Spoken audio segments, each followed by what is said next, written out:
పరిశుద్ధ నామమునకు మహిమ కలుగునుగాక. క్రీస్తునందు ప్రియ దేవుని బిడ్డలారా, ప్రభువైన యేసు క్రీస్తు పరిశుద్ధ నామములో మీ అందరికీ ఉదయకాల శుభములు తెలియచేయచ్చు ఉన్నాను.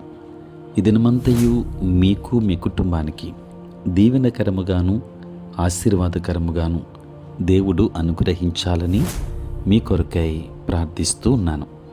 నేటి దినము కొరకు ఏర్పాటు చేయబడిన దేవుని వాక్యము లూకా సువార్త 10వ అధ్యాయం 17వ వచనం. ఆ 70 మంది శిష్యులు సంతోషముతో తిరిగి వచ్చి, ప్రభువా, దయ్యములు కూడా నీ నామము వలన మాకు లోబడుచున్నవని చెప్పగా. ప్రియులారా, నేటి దినం కొరకు ఏర్పాటు చేయబడిన ధ్యానాంశము యేసు నామములో విశ్వాసము. యేసు నామములో విశ్వాసము.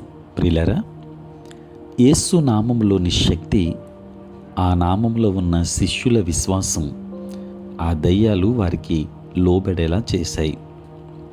అపోస్తలుల కార్యముల గ్రంథం 19వ అధ్యాయం 13 నుండి 17వ వచనములో ఈ సత్యం కనపరచబడింది.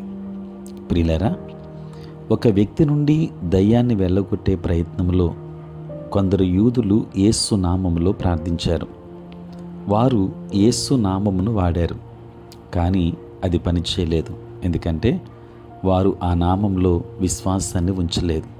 ప్రియులరా, ఈ యూదులు దయ్యం పట్టిన వారిని విడిపించడానికి మంత్రోచ్చారణలను వాడే దేశ దిమ్మరులైన మంత్రగాళ్ళు. వెస్పాసియన్ అనేక సైనికుల ముందు తాను చూసిన చేతబడి గురించి మొదటి శతాబ్దపు చరిత్రకారుడైన జోసెఫస్ రాశాడు. సొలొమోను రాజు నుండి అందించబడిన ఆచారాన్ని విడుదల కోసం ఈ మాంత్రికులు అనుసరించారు. దయ్యపు ఆత్మలను ఎదిరించడానికి చరిత్రలో ప్రజలు ప్రయత్నించారు. కానీ ఈ ఉదాహరణ నిరూపిస్తున్నట్లుగా యేసు ఆయన జీవాన్ని పొందుకున్నవారు మాత్రమే విజేతలయ్యారు. దేవుని బిడ్డలారా, మూఢభక్తికి చెందిన వాటిగా దయ్యపు ఆత్మలను కుదించేవారు యావత్ వాక్యాన్ని నమ్మరు. అపవాది, దురాత్మలు అని సువార్తలో 90కి పైగా వచనాలు ఉన్నాయి. ఏలయనగా మనము పోరాడునది శరీరాలతో కాదు గాని ప్రధానులతోనూ అధికారులతోనూ ప్రస్తుత అంధకార సంబంధులకు లోకనాథులతోనూ ఆకాశ మండలమందున దురాత్మల సమూహములతోనూ పోరాడుచున్నాము అని పౌలు అపోస్తలుడు ఎఫెసీలకు చెప్పాడు. అపవాది, దయ్యాలు ఉన్నాయి, కానీ యేసునందు విశ్వాసులంతా వాటి మీద సమస్త విజయాన్ని పంచుకుంటారు. యేసు నామం ఇంద్రజాలం కాదు, అది తాయెత్తు కాదు. పేతురు భక్తుడు చెప్పినట్లుగా ఆయన నామమందలి విశ్వాసము మూలముగా ఆయన నామమే ఫలితాలను తెస్తుంది. శత్రువు మీద పూర్తిగా విజేతగా ఉండాలంటే యేసు నామంలో నీ విశ్వాసాన్ని ఈరోజు ఉంచాలి.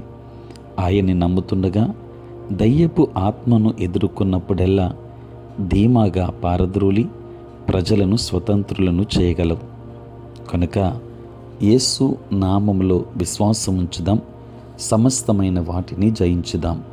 దేవుడు మిమ్మును, మీ కుటుంబాన్ని బహుగా దీవించునుగాక. ఆమేన్. ప్రార్థన. పరిశుద్ధుడైన తండ్రి, ప్రేమ కలిగిన ప్రభువా, నీకు స్తోత్రాలు నాయన. రాత్రంతయు కాపాడి సంరక్షించి సుఖనిద్రను మాకు దయచేసి మా జీవితంలో మరి యొక్క నూతన దినమును మేము చూడగలిగే భాగ్యాన్ని మీరు మాకు అనుగ్రహించినందులకే స్తోత్రాలు. ప్రభువా, ఈ దినమంతా కూడా మీ సన్నిధి మాతో ఉంచండి. మీ ప్రసన్నత మాకు దయచేయండి. నేటి మా పనులలోనూ, ప్రయాణములలోనూ, పరిచర్యలోనూ మీరే తోడుగా ఉండమని వేడుకుంటూ ఉన్నాము. ఎవరైతే బలహీనత కలిగి ఉన్నారో వారందరినీ మీరు బలపరచండి. సమస్యలతో ఉన్న వారికి సమాధానమునివ్వండి. రక్షణ లేని వారికి రక్షణ భాగ్యాన్ని ఇవ్వండి. తండ్రి, చదువుకుంటున్న బిడ్డలను దీవించండి. వారికి కావలసిన జ్ఞానాన్ని, వివేచన మీరు అనుగ్రహించండి. ప్రభువానికి స్తోత్రాలు చెల్లిస్తున్నాను తండ్రి. ఈ సమయంలో ప్రత్యేకించి సార్వత్రిక క్రైస్తవ సంఘాన్ని దీవించండి.